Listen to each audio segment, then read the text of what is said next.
Do you mind if we ask you some questions? Go right ahead. Where, the other team members were, I know you said it was you, but on the Yes. report I see 4 people. Yes, my sister helps with the website, and the 2 gentlemen, one of them came this year, both of them came last year.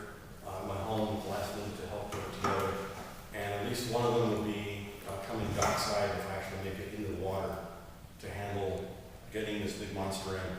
I do have a crane that I purchased that would go on the side of this, and the arm can over, pick it up, right, and lower it down in the way the big boys do. But I decided it was more important to try and get the thing working than try and get that working too.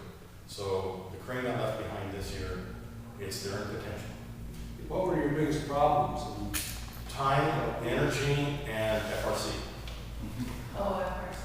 This year, our team ran into some really, really difficult work with the quad independent steering driving motors, the optical encoders, and the VI that National Instruments wrote just did not take care of it very well, and it was a nightmare.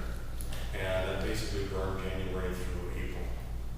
That plus the software to design this should have gone much, much faster, should have gone a couple weeks ahead.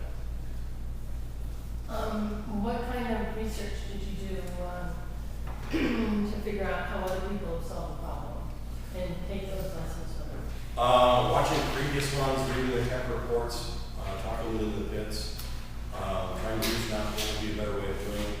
I was, for instance, the one who suggested that you don't put a bright white piece of PVC directly in front of your drive camera with your one drive light shining on it and blind your own camera. If you're going to put it there, paint it black. If you only have one camera, have 2 cameras if you can, one drive camera with nothing in front of it, and the other one watching the manipulator so you can see what you're doing. So I've seen a number of things that have gone wrong. This thing has spots for magnetic compass to find its way back again. 360 or 180 degree wraparound situational awareness so you can see where you are and not get lost. I was going to drop some tweaking lights right next to the docking section so I'd be able to find my way back again. So I've seen a number of things that have gone wrong in others, and I've tried to incorporate it here. The one thing I haven't been able to do is getting a bigger team or to get it all done in time. What team do you guys work with this way now? What's that? What's the FRC team number you work with? 2048, PCPS. Yeah.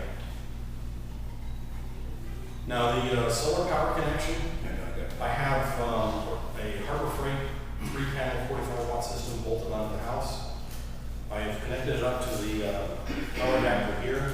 I not merely recharged it in the daytime.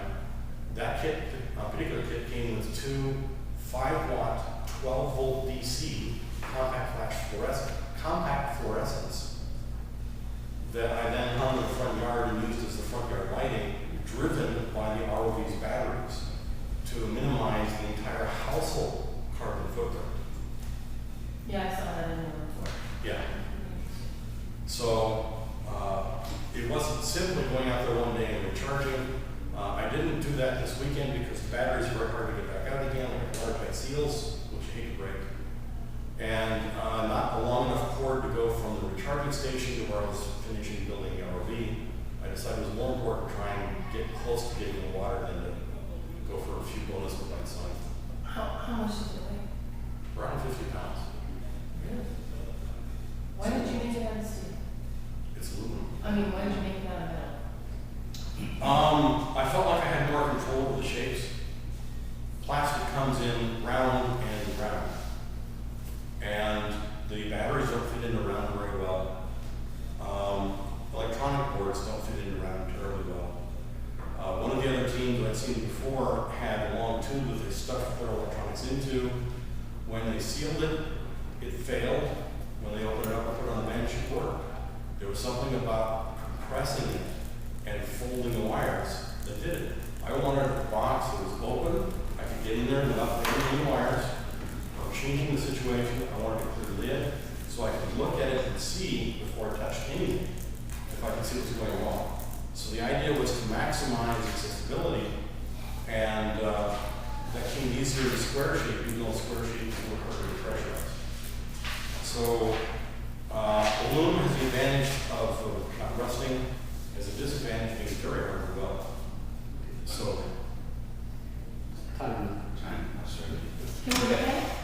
It's not fair in detail, so I think. I'm not gonna say something engineered, but